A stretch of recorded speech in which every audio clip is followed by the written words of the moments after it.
अस्सलामुअलैकुम।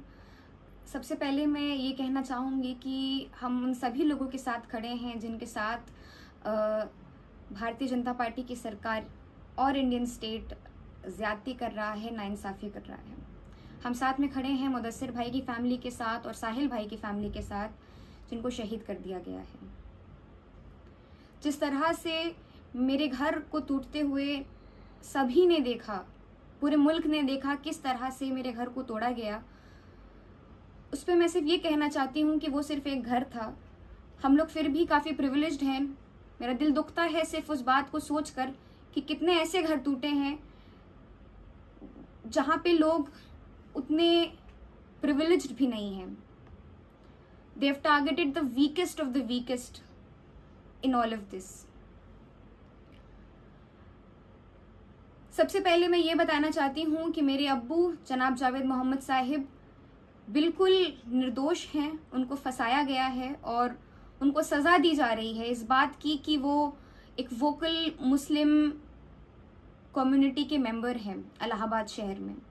उन्होंने Muslim community issues पे हमेशा से काम करते आया है और इस वजह की उनको सज़ा दी जा रही है।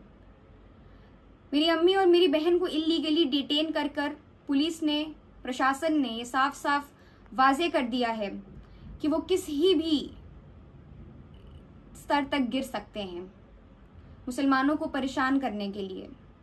रात में 12:30 बजे आकर मेरी माँ और मेरी बहन को पुलिस ले जाती है और अगले 30 घंटे तक उनकी लोकेशन डिस्क्लोज नहीं करती है, उनको वहां पे ह्यूमिलिएट करती है, अब्यूज करती है।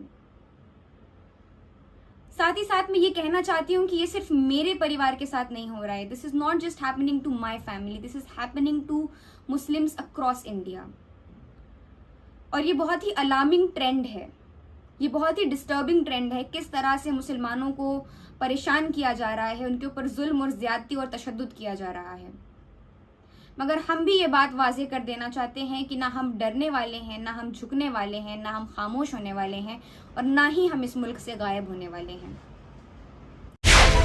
मिल्लत टाइम्स को आपकी जरूरत है, हमारी आप माली मदद करें।